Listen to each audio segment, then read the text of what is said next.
Okay, so last section we're going to take a little look at, kind of zoom out and look at the timeline of One Direction, which we've kind of dotted in and out of so far. And then I'm going to introduce you to our very specific case study, which is the history video. So the two videos that we've looked at so far, neither of those are our identified case study, although they do offer a really interesting contrast, which you see at play in the history video. So what I've done today is I've analysed those two videos for you so that I can help you to apply the same analysis skills to our case study video, which you're going to watch in a minute. So why was this video chosen? Obviously One Direction have many music videos. Why did AQA choose history? There is a very specific reason, and it relates to the timeline of One Direction. So I'm going to briefly take you through the timeline so you can kind of see what it looks like. So we know that the band first got famous in 2010 when they were on the X Factor, came third place. X Factor finishes in sort of December. So December 2010, they're in the limelight, they've come third, they're ready to make it or break it. Now, interestingly, by February, that's 2 months later, there's an official book is out already. The One Direction Forever Young official X Factor story, published by HarperCollins. I think it's very telling that in just 2 months there was already a book published.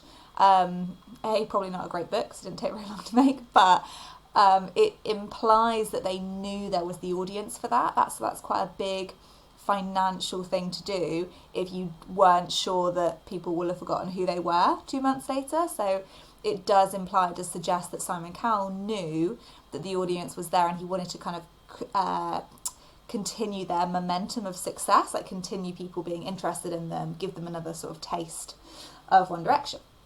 So that comes out on February 11th. Then in September of that year, they released their first studio album. Now, it does take a long time to write and produce an album, so there is a bit of a gap there. And then they do their first single, What Makes You Beautiful, which is a massive success straight away.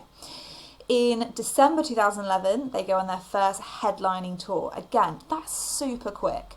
To get a headline tour of the scale that this one was in less than a year, from being completely unknown, is a really fast turnaround, and it suggests that there was this huge fan base right from the beginning. A couple of years later, they are named the second wealthiest musicians in the UK. They've got a huge combined fame, and they're on their third studio album. So as I said before, an album per year, like they're churning it out, probably working very, very hard to really keep up this momentum and build and build and build and build and build. There's no break, there's no gap. And then in 2013 August, their documentary comes out, the trailer that you watched last lesson, hits the big screen. Again, broad audience. The fact that again would have been a really expensive thing to do, so the fact that was done by the record company implies that they knew there would be the money in the profits to return from the big audience.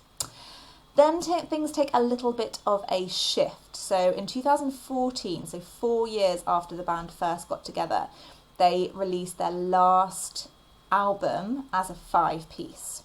So their fourth album, and it was a slight shift, so it's a bit of a more mature sound, slightly less poppy, although still very poppy, slightly cooler look, slightly edgier branding, to show that they kind of were slightly moving away from their early, very soft, conventional roots. And then a couple of months later, in 2015, Zayn announces that he's leaving. So album comes out, couple of months of promo, and then he announces he's actually leaving the band. So the final album, the fifth album, is released in September of that same year, just with the 4 members of the band. Now, this is important in terms of the video. That album includes the single History. History is our case study video. So History is released as the third and final single that the band has released. It's the final single of One Direction. Third single from that last album, the one where it was just the 4 of them.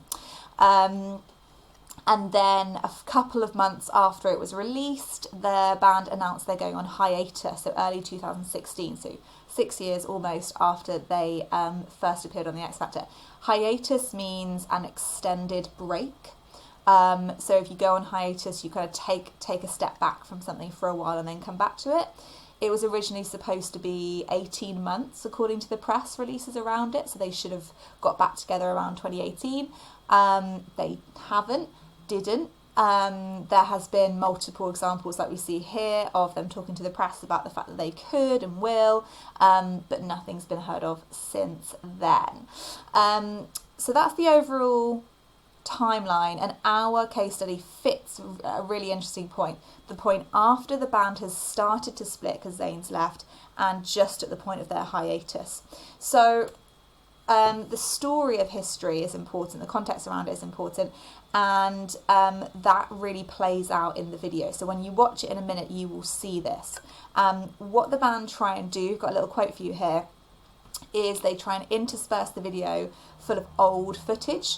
So they kind of, as they go back to the beginning, there's loads of clips of X Factor, there's loads of behind the scenes footage of when they were younger and silly, and then there's some new footage of them like looking sort of very contemporary, very on trend, and very grown up.